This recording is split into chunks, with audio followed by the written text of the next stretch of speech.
Hello everyone, this is Harshit and यहाँ हम पढ़ रहे हैं फ्लो ऑफ कंट्रोल के कॉन्सेप्ट्स। सो स्टार्ट करते हैं with our fifth concept, jump statements.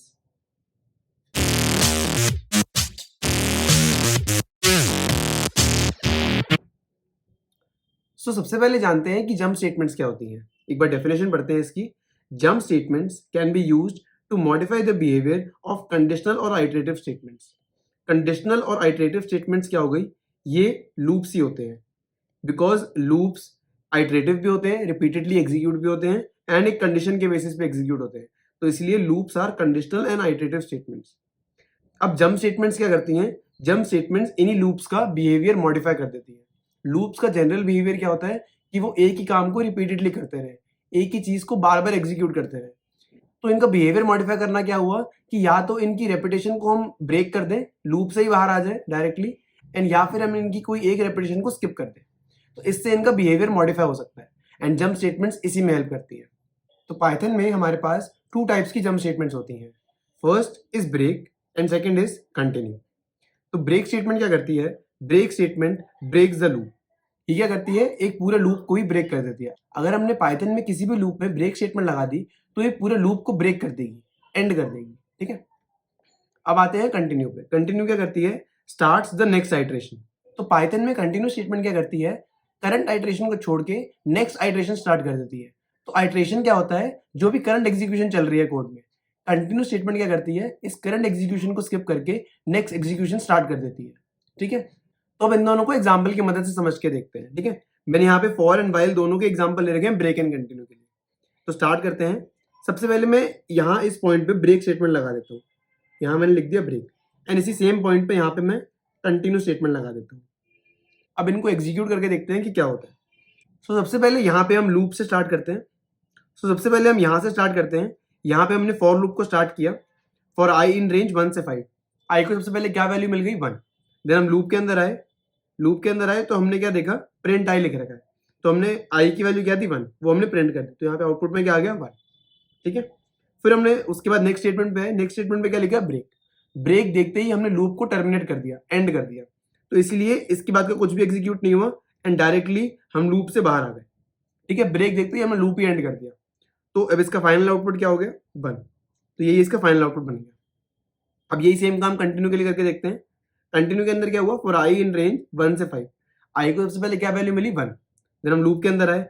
Loop के अंदर आए तो हमने क्या देखा? यहाँ पे लिखा है प्रिंट आई। तो प्रिंट आई की वैल्यू भी क्या है? 1। तो हमने 1 प्रिंट कर दिया।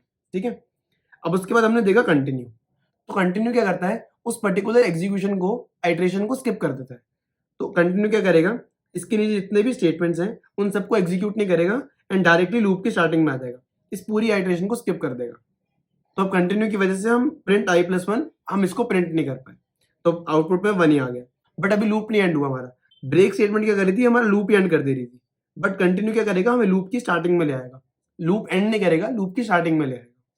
ठीक है, आइटरेशन स्किप कर देगा। तो अब देखते हैं, अब आई की वैल्यू क्या हुई? 2। अब आई की वैल्यू 2 हुई। देन हम लूप के अंदर आए, प्रिंट आई। यहाँ पे 2 फिर से प्रिंट हो गया। देन उसके बाद उसने फिर से देखा कंटिन्यू लिखा है। तो कंटिन्यू देखती है उसने क्या किया? नीचे वाली सारी स्टेटमेंट्स को स्किप किया एंड लूप की स्टार्टिंग पे आ गया। नीचे वाली सारी स्टेटमेंट्स को स्किप किया एंड लूप की स्टार्टिंग में आ गया। लूप की स्टार्टिंग में आया तो आई की वैल्यू कितनी हो गई? अब 3।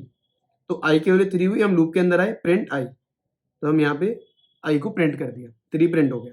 देन उसके बाद उसने फिर से देखा कंटिन्यू। तो कंटिन्यू देखते ही उसने क्या किया? नीचे वाली सारी स्टेटमेंट्स को स्किप किया एंड हम लूप की स्टार्टिंग में आ गए। लूप की स्टार्टिंग में आए, आई की वैल्यू कितनी हो गई? 4। तो हम लूप के अंदर आए तो आई की वैल्यू कितनी हो गई? 4। तो हम लूप के अंदर आए, प्रिंट आई। तो यहाँ पे हमने 4 प्रिंट कर दिया। ठीक है, अब उसने कंटिन्यू फिर से देखा। तो कंटिन्यू देखते ही उसने नीचे वाली सारी स्टेटमेंट्स को स्किप किया एंड लूप की स्टार्टिंग पे पहुंच गया। अब आई की वैल्यू कितनी हो गई है? 5। तो क्योंकि एंड वैल्यू की इक्वल हो गई है तो इसलिए यहाँ पे हमारा लूप एंड हो गया। ठीक है, ये नेचुरली एंड हुआ है बट यहाँ पे ब्रेक ने एंड किया था। ठीक है, तो देखो यहाँ पे आउटपुट में डिफरेंस आ गया ना। यहाँ पे 1 आया था, यहाँ पे 1 2 3 4 आया। तो ये डिफरेंस होता है ब्रेक एंड कंटिन्यू का। ठीक है, अब एक बार व्हाइल लूप में भी ट्राई करते हैं। तो अब एक बार ये स्टेटमेंट्स व्हाइल लूप में भी देखते हैं। तो यहाँ पर मैंने व्हाइल लूप लिख रखा है। अब मैं इसके बीच में यहाँ पर ब्रेक स्टेटमेंट लगा देता हूँ।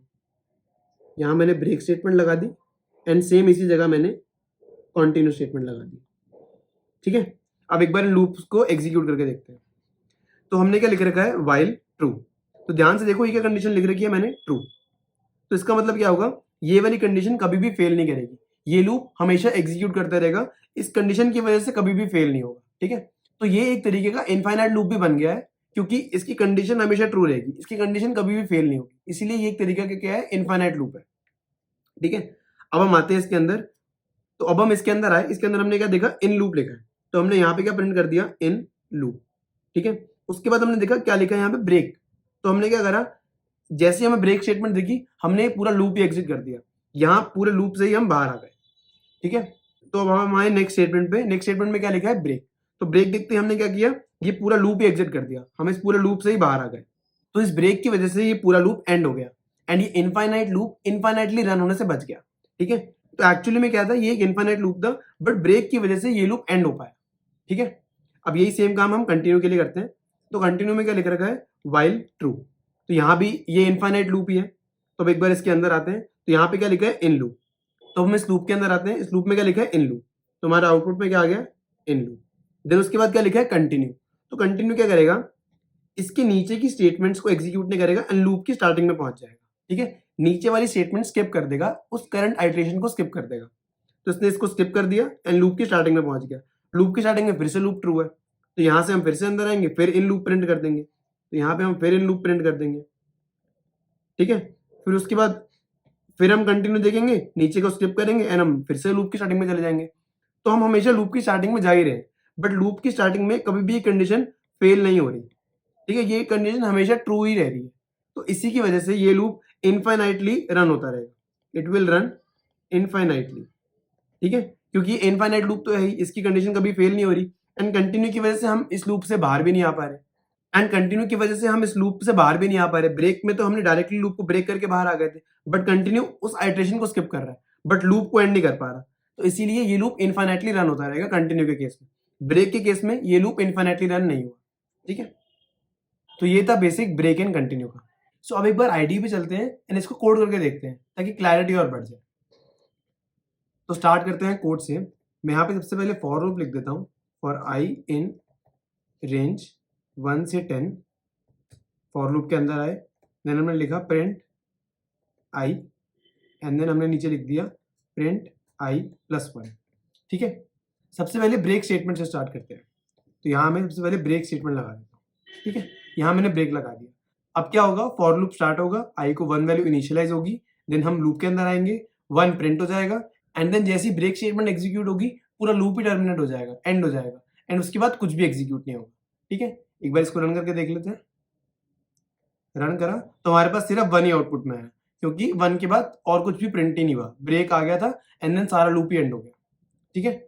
अब इस ब्रेक की जगह हम यहाँ पर एक बार कंटिन्यू लगा के देख लेते हैं, इसमें क्या होगा, आई को 1 वैल्यू इनिशियलाइज होगी, लूप स्टार्ट होगा, यहाँ पे 1 प्रिंट हो जाएगा, देन जैसे ही कंटिन्यू स्टेटमेंट एग्जीक्यूट होगी, ये पूरी आइटरेशन टर्मिनेट हो जाएगी, कंटिन्यू के नीचे जो भी चीजें हैं वो एग्जीक्यूट नहीं होगी, एंड हम लूप की स्टार्टिंग में चले जाएंगे, ठीक है। तो हम लूप की स्टार्टिंग में जाएंगे, तो आई की वैल्यू फिर 2 हो जाएगी, देन 2 प्रिंट होगा, देन फिर कंटिन्यू आएगा, फिर हम लूप की स्टार्टिंग में चले जाएंगे, एंड ऐसे ही करते करते 1 से लेके 9 तक सारी वैल्यूज प्रिंट हो जाएंगी। एक बार इसको रन करके देख लेते हैं, तो हमने रन किया एंड यहाँ पे 1 से लेके 9 तक सारी वैल्यूज प्रिंट हो गई, आई प्लस 1 प्रिंट नहीं हुआ, क्योंकि ये कभी भी यहाँ तक पहुंच ही नहीं पाया, कंटिन्यू जैसे ही आता था इसको लूप की स्टार्टिंग में ले जाता था, नीचे वाली सारी चीजें स्किप कर देता था, आइटरेशन स्किप कर देता था, इसीलिए सिर्फ ये चीज ही एग्जीक्यूट हो पाई, एंड 1 से लेके 9 तक सारी वैल्यूज प्रिंट हो गई। अब एक बार इसको वाइल लूप से ट्राई करते हैं, तो यहाँ पे हम लिखते हैं while loop, while true, then हम वाइल लूप के अंदर आए, हमने यहाँ पे लिखा print in loop, and then हमने नीचे लिख दिया प्रिंट मिड लूप, ठीक है। अब हम सबसे पहले यहाँ पे ब्रेक स्टेटमेंट से ट्राई करते हैं, यहाँ मैंने बीच में ब्रेक स्टेटमेंट लगा दी, ठीक है। अब क्या होगा, ये एक्चुअली में इनफाइनाइट लूप है, क्योंकि इसकी कंडीशन हमेशा ट्रू रहेगी, ये कभी भी फेल नहीं होगी, इसीलिए ये लूप हमेशा चलता रहेगा, बट जैसे ये ब्रेक स्टेटमेंट को हिट करेगा, ये लूप पूरा का पूरा टर्मिनेट हो जाएगा, इनफाइनाइट लूप भी टर्मिनेट हो जाएगा जब वो ब्रेक स्टेटमेंट को हिट करेगा, तो ये पूरा का पूरा लूप एंड हो जाएगा, एंड हमारे पास आउटपुट में क्या आएगा, सिर्फ इन लूप, ठीक है। एक बार इसको रन करके देख लेते हैं, हमने रन किया तो ये सक्सेसफुली रन हो गया, एंड आउटपुट में क्या आया, इन लूप, ठीक है। एंड अगर मैं इसी ब्रेक की जगह कंटिन्यू लगा दूं, तो यहाँ पे क्या होगा, यहाँ पर ये लूप हमेशा एग्जीक्यूट होता रहेगा, ये इनफाइनाइट लूप है, कंटिन्यू से ये हमेशा लूप की स्टार्टिंग में जाएगा, एंड ये ऐसे ऐसे हमेशा चलता ही रहेगा, ये लूप कभी भी एग्जिट नहीं हो पाएगा, क्योंकि कंटिन्यू सिर्फ आइट्रेशन स्किप करता है, ये लूप को कभी भी एंड नहीं कर पाता, ठीक है। तो इसीलिए यहाँ पे सबसे पहले इन लूप प्रिंट होगा, देन कंटिन्यू आएगा, कंटिन्यू इसको लूप की स्टार्टिंग में ले जाएगा, जहाँ पे कंडीशन हमेशा ट्रू रहेगी, एंड देन वो फिर से इन लूप में आएगा, फिर कंटिन्यू होगा, एंड ऐसे ऐसे लूप चलता रहेगा, एंड ये इनफाइनाइट लूप कभी भी एंड नहीं होगा। तो यहाँ पे हमें टाइम लिमिट एक्सीडेड का एरर आ जाएगा। रन करके देखते हैं, रन किया एंड यहाँ पे टाइम लिमिट एक्सीडेड का हमारे पास एरर आ गया। इसका मतलब क्या हुआ कि ये लूप कभी भी एंड नहीं हुआ, ये इनफाइनाइट लूप भी बना रहा। तो इसलिए कंटिन्यू कभी भी लूप को एंड नहीं कर पाता, ये सिर्फ आइट्रेशन ही स्किप करता है। तो ये थे बेसिक्स जंप स्टेटमेंट्स के। आई होप आपको वीडियो समझ में आई हो। आपको कोई भी डाउट हो तो आप इंस्टा पे पूछ सकते हैं या फिर नीचे कमेंट्स में पूछ सकते हैं। वीडियो अच्छी लगी लाइक करो, नहीं लगी सब्सक्राइब करो, ताकि आपको आगे आने वाली वीडियो अच्छी लग सके। This was Arshad Rehan signing off. Take care everyone, अगली वीडियो में मिलते हैं। If I keep on fighting, if I keep on trying, if I aim for the sky, one day people come my way. One day people come my way.